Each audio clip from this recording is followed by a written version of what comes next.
In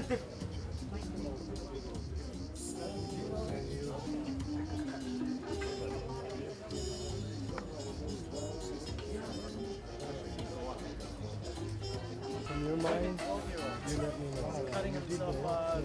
He can box. Brilliant. It would be somebody close, like here, you know, and I'm hoping that, you know, we can do something. So that there is chance that we attract you to make something. They're coming and we're going to build a really authentic.